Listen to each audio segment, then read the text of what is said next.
Hello and welcome back to RageGamingVideos. My name is Hollow. Today I'm going to talk to you about a few speedrunning tricks. Speedrunning in Elden Ring is fascinating. It's a massive game with something like an average of 60 hours playtime, and we all know that means you've skipped a lot. Currently though, there are people who are beating the game in 20 minutes or less. Speedrunning is just this other aspect of playing the game, another thing for me to try and do and have fun with this incredible game. So I really enjoy watching it, and I really recommend the two streamers that I'm referencing. I'm talking about Distortion and I'm talking about Elijah's. And by watching their streams, I've basically seen some really interesting tricks they're using to speed up their runs. Clever in-game mechanics and unintended exploits. Today we're going to talk about 5, how they work, how you can use them, and if I think they're going to survive a future patch. So let's get started. Let's start with the wrong warp then. It's a very simple concept, and I think you'll see the immediate use of it. Elden Ring has a few places around its map that could be considered a warp point. Farum, Azula, right? When you first get there,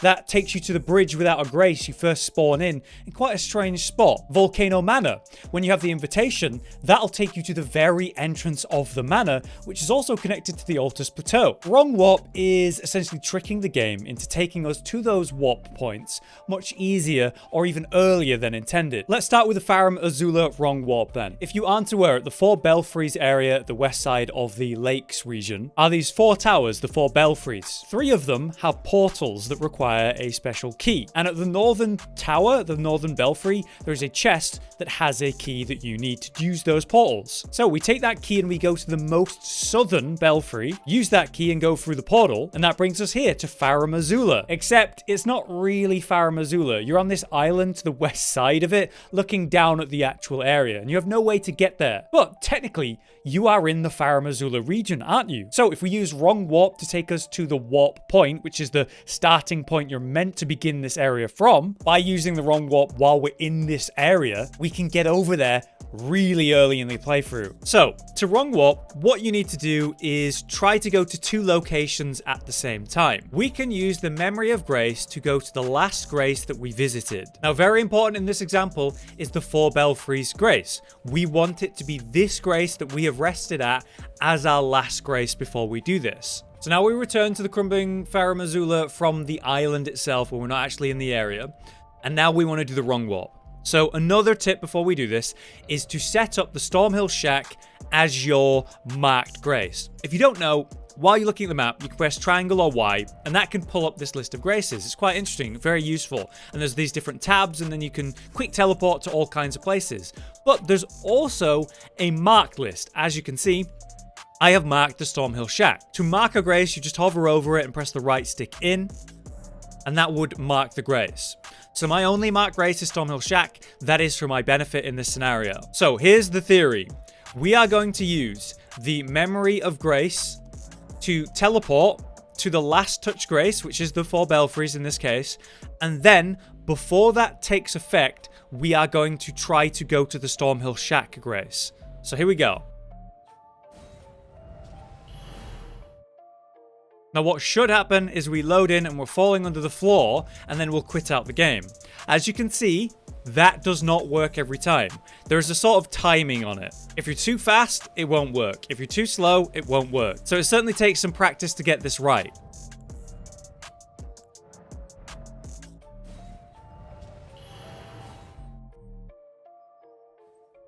There we go, we got it. Nice. So for me, the timing is basically pulling it up, and then when I hear that kind of like ding, you know, like, okay, now the teleport's taking place, that's when I try to go to Stormhill Shack. It's a very tight window, kind of in the middle of too fast, too slow, right in the middle. Just the right time as soon as I hear that ding.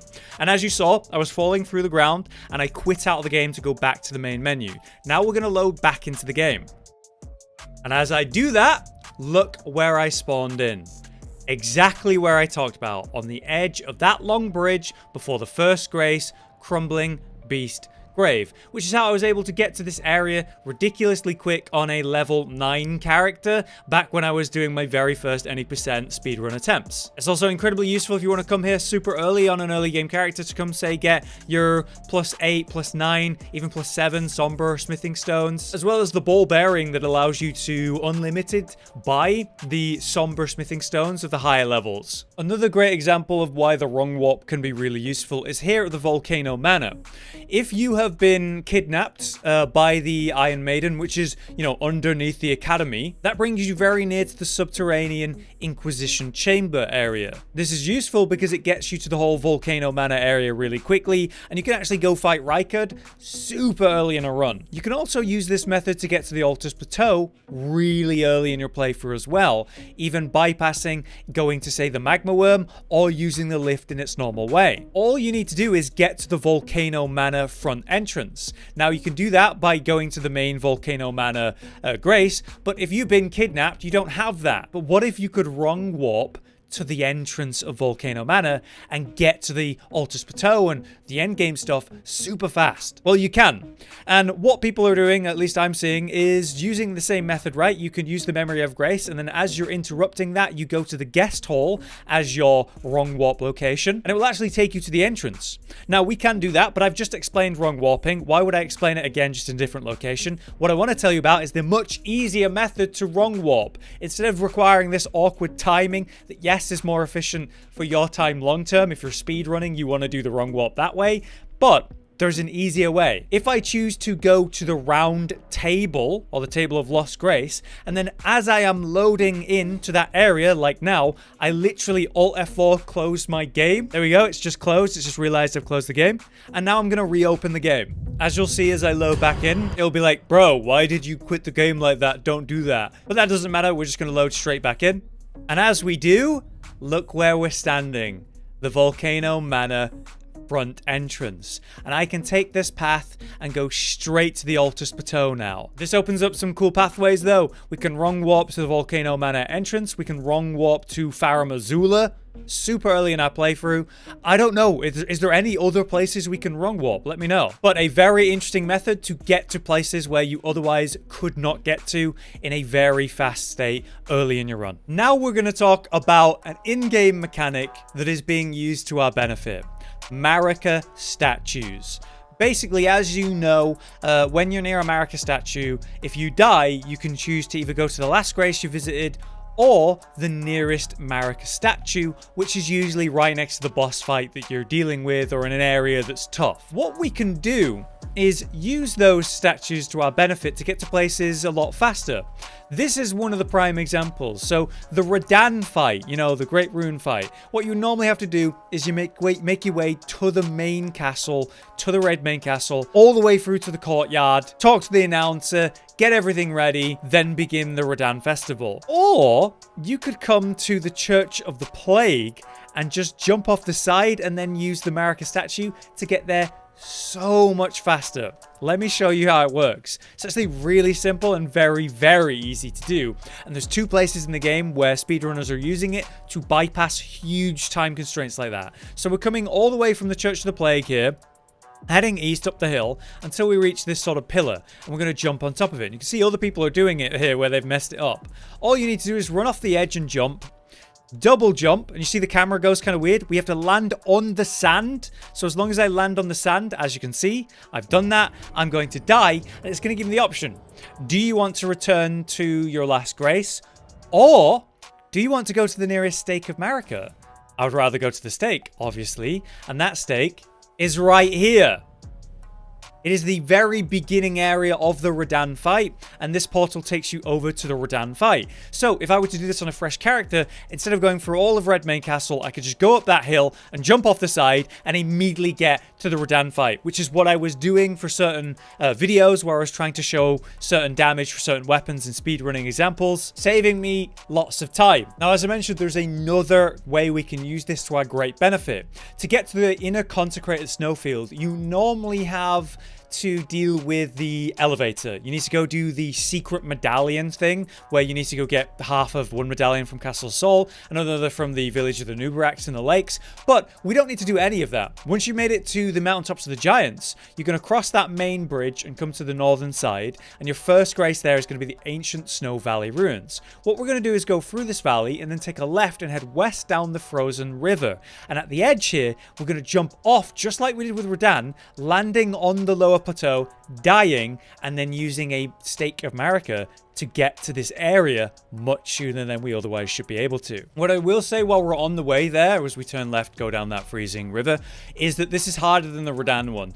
The Radahn one is literally just jump off the side and land anywhere on the sand and you're good, right? This one, there are rocks along sort of the cliff face that if you clip, you will die, and that's awkward. And if you land in the wrong place, it won't work either. You really have to get down there, so it's not perfectly easy. Here's the method though. We have the bodies of the mechanical giants, we have the shack on our right, and between these two, where you see I've just messed it up, between these two rocks right here, this is the jump spot. So we're sprinting, we're jumping, we're double jumping, and we're basically aiming down and to the right to hit the snow floor itself rather than any of the ledges and even little rocks that do exist down there or on the way down there. You need to cleanly hit the snow like I just did. And with that, as we fade to black, we'll see our Stake of Marika option. We choose that, and boom, we're down there in the Consecrated Snowfield without having to go get all of the Halig Tree secret medallion stuff, going to the castle and defeating that. So a huge time save and a great way to get down to that secret area. All right, we're at the Academy of Raya Lucaria for our next speedrunning strat.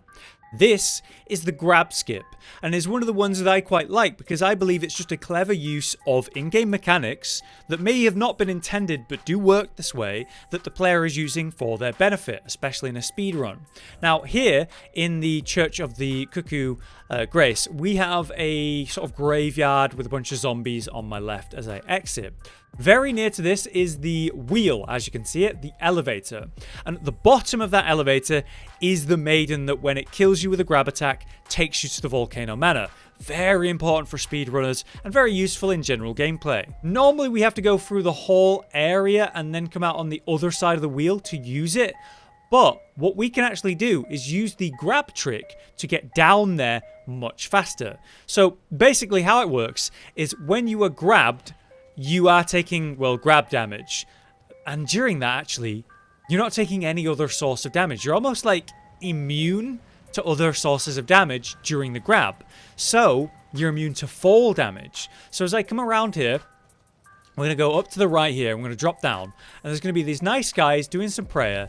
And what I'm going to do is I'm going to roll into the big guy to activate him. We're going to stand by the edge, and he's going to try grab me. As you can see, maybe their grab attack is their most common attack, but when I'm recording, they don't do it. So we're going to activate him again. That looks good. Nice grab attack. We're going to go off the side.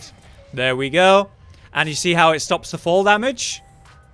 It's almost like the grab itself, once you have that animation end, it just stops you midair, as you can see, and then that sort of resets the fall damage. So I can get down there really quickly, really efficiently, assuming the AI does the grab attack, which sometimes it just doesn't. So yeah, that's one of the ones that I think will stay in the game.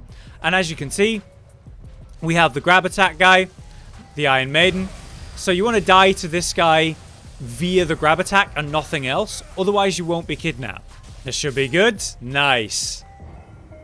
As you can see, this takes us to the Volcano Manor, getting us to this area really quickly. From this point, we could wrong warp and get to the entrance of the Volcano Manor, as I showed you, but there's another small trick if you aren't aware, while I'm here, just a little bonus, is that lava is for some reason pathetic in this game, so you can actually jump off the side here, and instead of going to the subterranean Inquisition chamber where that grace is, you jump off the side here. And now I'm in the sort of village area. For our fourth speedrunning strat then, I want to talk to you about the GODSKIN Noble. There is a glitch, a trick with the GODSKIN Noble of the Volcano Manor. What it is it's an AI break. What that means is basically you can prevent the boss from actually fighting you, and it stands there like a dummy and just lets you hit it over and over and over. So as you approach this boss room with the Godskin Noble in it, it will spawn in once you get deep enough into the sort of church. If you quit out before you really start fighting, or any time during the fight really, and then reload back in, you'll actually be spawned outside of the boss room, and now the fog wall will be up because you've been in there once. And that's what we need. What you're going to see me do is enter the fog wall at max range. So I am going to enter that fog wall from the maximum distance that allows me to actually enter the mist. So I only enter when I am a pixel just within range to press the button that sends me into the wall. To give you a couple tips to make this easier, as you can see, I'm using a bow. You can aim with a bow, and while you're aiming, you step slower. So you can aim with a bow and basically slowly position yourself at max range to enter the mist using that technique. You want to be in the middle of the actual fog wall rather than to the left or the right to make this happen. But when you step into the fog wall at max range, what can happen is the AI break occurs. So you see the boss fight is just standing there. There is no boss bar. There's no boss health. That means you've done it right. You want to wait a moment for it to kind of take that in, and then jump out of your awkward stuck in a wall kind of feeling, and then go up to the boss. At this point, you can kill it and it will not fight you. Naturally, I'm using a katana here which has bleed on it. That makes killing this enemy, this boss, much easier when I am level 9, when I'm really under-leveled, because I'm doing percent damage instead of, you know, my actual damage numbers, which would kill it very slowly. This is a very common AI break sin in speedruns because you need to defeat this boss to actually get to Raya if you're not going to do the main Volcano Manor storyline, which no speedrunner is. The boss itself is worth 50,000 souls, which is very good for this level 9 character, isn't it? Alright, last but not least, the main event, the big one for me. Our wonderful horse can fly, and it's shockingly easy to do this in-game, just using in-game mechanics. I hope they fix this soon, but it is obviously meaning speedrunners can get incredible run times, and that is really interesting to see for the current patch that this works. In any case, how it works is that we're going to, I know this is terrible, but we're going to intentionally kill Torrent due to fall damage, and then when we spawn him back in, he will be just flying and you can fly around on him. It's very strange, but obviously very effective. So all you have to do is jump off of Torrent, and then while you are falling to the ground, before you hit the ground, you quit out of the game. So let's do that now.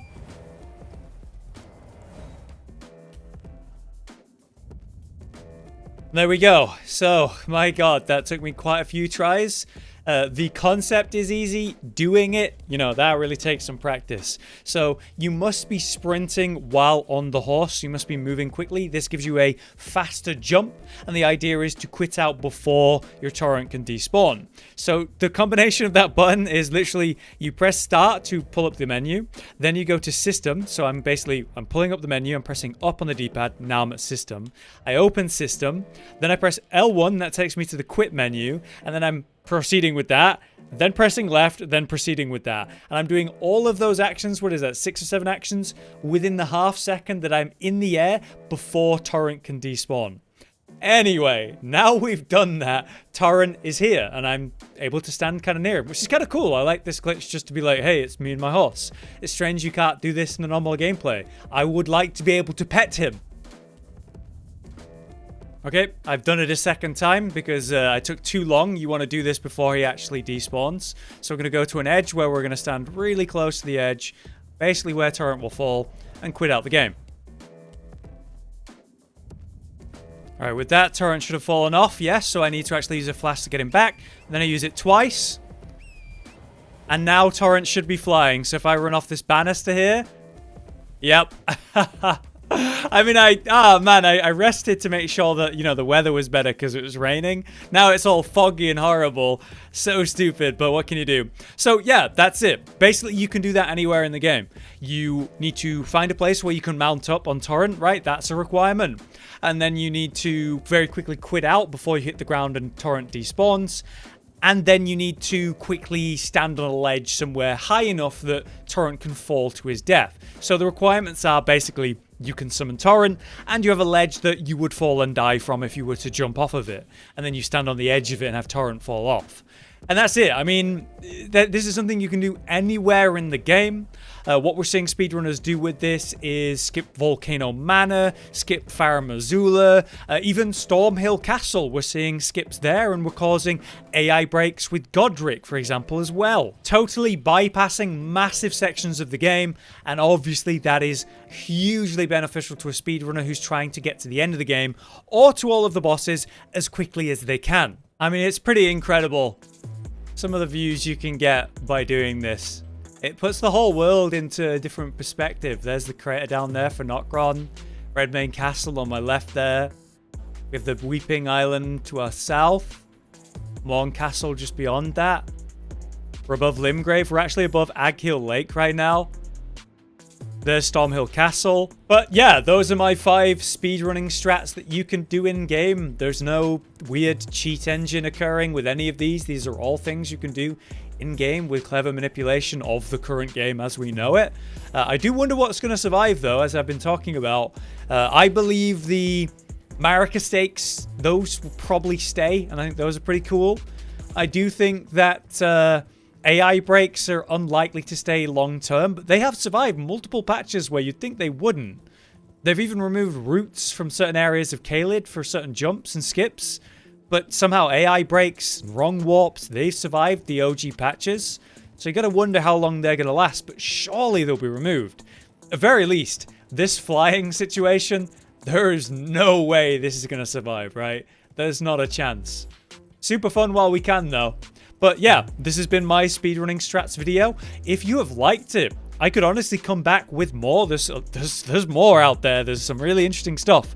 So if you'd like to see more, please drop a like so I know to make another video like this. But otherwise, for now, I've been Hollow, you've been you, and we'll see you next time from the skies of Limgrave. Until next time, guys. Josh, Cotton, and Hollow with the videos, dropping the humor like a hammer on your tippy toes, bringing entertainment on a daily arrangement to take our insanity and turn it into entertainment. Yes, I said entertainment twice, to reiterate that it is nice to look into your faces on a mostly daily basis when you let us in your homes to make the whole world a stage. Goodbye.